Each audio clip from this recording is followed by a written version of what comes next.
Circle the wagons quickly. He's coming after our millions and our patrons' millions. Like clockwork, the Republicans swiftly and in unison denounced the president's new call for America's wealthiest to pay a tax rate on the same level as the middle class.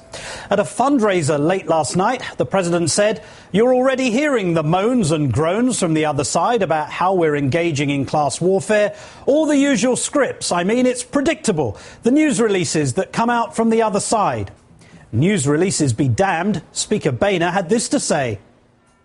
Giving the federal government more money would be like giving a cocaine addict, more cocaine. Then there's Senator Jon Kyl, a member of the Super Committee, no less, who quipped, "Yeah, right," when asked about the president's new call for action. Yeah, right. On a call to raise over $1.5 trillion to help ease the deficit that threatens to sink this country. Yeah, right. Why should the president ask Americans like the Koch brothers to pay a tax rate of 35%? And if you listen to Congressman Paul Ryan, that's class warfare, all right. Divide people. Right, that would be class warfare, something Republicans wouldn't dream of encouraging. So why then did Charles Koch say this about the coming election? This is the mother of all wars we've got in the next 18 months. And why did he compare President Obama with Saddam Hussein? In fact, this declaration of war was thrown down by the billionaire patron of the right in June, a declaration made to an assembled group of luxuriously wealthy people in Vail, Colorado. A declaration made just before the billionaire Koch read a list of donors who had given more than $1 million in order to, in his words, get the best payoff for you in the future of our country. The best payoff for millionaires and billionaires. Yeah, right. Remember, both Presidents Clinton and Reagan raised taxes on the rich during times of recession, and America came out on top. 40 million jobs created following those two tax hikes. As President Clinton puts it. Republicans in Washington always say the same thing. Any tax on any upper income person is bad because they're job creators. It's an insult to those people. They don't mind being asked to pay their fair share. And if their incomes went up more, and they certainly 90% of the income gains of the last decade went to the top 10% of us, 40% to the top 1% of us, who also got the lion's share of the tax cut. Yeah, right. Penny wise, pound foolish, Mr. Kyl, Mr. Boehner and Mr. McConnell. And in this case, the pound is not a measure of weight. So, with both sides vowing to fight a fierce battle, where will these negotiations begin? We're joined now by Delaware Senator Chris Coons, who's live with us from Washington. Good afternoon, sir. Good afternoon, Martin. Thanks for a chance to be with you.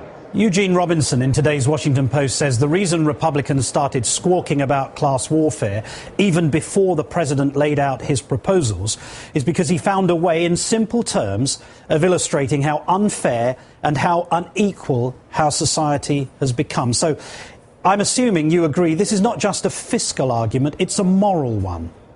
I think that's right. If you look at the last decade, the warfare that's been going on is on the middle class. Folks who work for a living in this country, who earn a wage in this country, have steadily seen a declining standard of living. The very wealthiest Americans, who mostly earn their income through investments, have seen a dramatic increase in their wealth. And the spread, the inequality in wealth in this country is in many ways at the worst it's been since the 1920s. I think we ought to all be working together towards tax fairness, towards finding a way that we can make appropriate reforms to our tax system that will make sure we don't have gross inequalities in incentives to invest, to help create jobs, to save for education or retirement.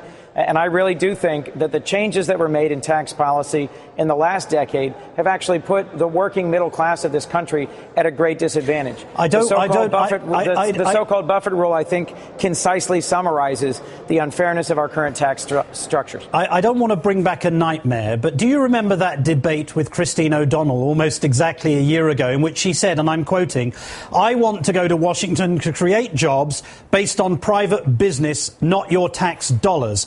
Now, I'm not going to bring up her views on witchcraft or masturbation, but isn't that precisely what Republicans are saying today as they oppose the president? Exactly the same thing that Christine O'Donnell said to you in that debate.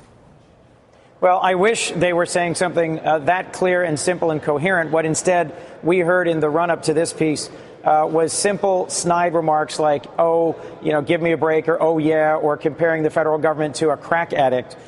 If this were a principled debate about how the federal government could most effectively prioritize investment in order to grow innovation in this country, in order to get people back to work, in order to improve the quality of our infrastructure, and we could have a principled debate about how to achieve tax reform and how to make needed investments to get people back to work, I'd be more optimistic. Instead, it seems to be a shallow, quick, slapback reaction to the president's proposal. I'm pleased that the president has put on the table a concrete and detailed proposal for how to create jobs and how to deal with our significant structural deficit and federal debt. It is my hope that we can have a more serious debate than the one I had with my opponent a year ago. Well, although you damn her with faint praise, you're still complimentary of what she said. Republican frontrunner Rick Perry has been part today of a demonstration in support of Israel. And you too held a press conference, I understand, in which you're urging America to stand by Israel at this time, especially as the Palestinian delegation seeks to become a full member of the United Nations. Are you opposed to Mahmoud Abbas's claim for full membership of the UN? Is that something you just will not countenance? Yes, Martin, I think the pathway towards peace for the nation of Israel, the people of Israel and the Palestinians is through direct negotiations between their two peoples. I understand negotiations have been slow. It is my hope that we will get the parties back to the table. That is a process to which they have both been committed for a long time, and so has the international community. But how does that, relate to the Palestinian attempt for full recognition at the UN?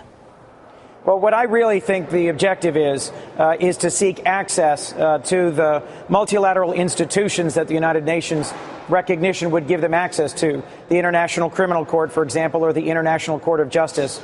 And I believe that Mahmoud Abbas has stated that is in part his goal, is to then use this recognition that they seek at the United Nations in order to harass and embarrass and to further weaken and delegitimize the state of Israel.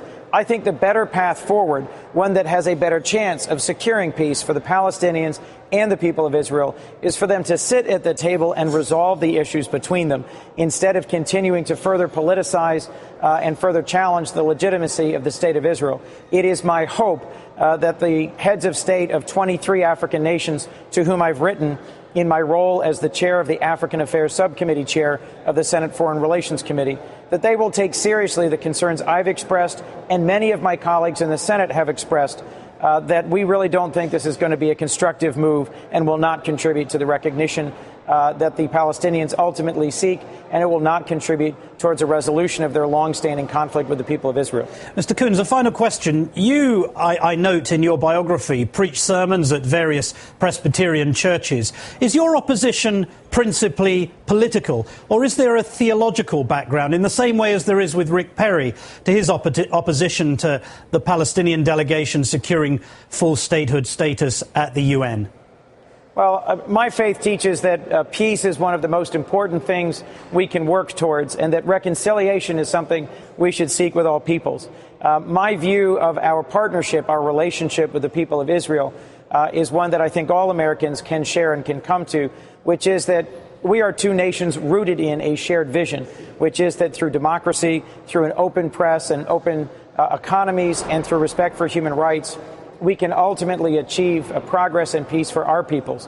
One of the real challenges throughout the Middle East, and in particular with the people of Palestine, is to find ways that we can achieve progress with them and for them as well. And I understand the political pressures that have led Abbas to seek this recognition in the United Nations, but I'm profoundly convinced for both political and values reasons that this is not the right path forward, and it's my hope that our real diplomatic pressure of the last few days will ultimately be successful and pull them back from this step in the United Nations. Senator Chris Coons, thank you for stretching from domestic politics to foreign affairs. Thank you for joining us, sir. Thank you.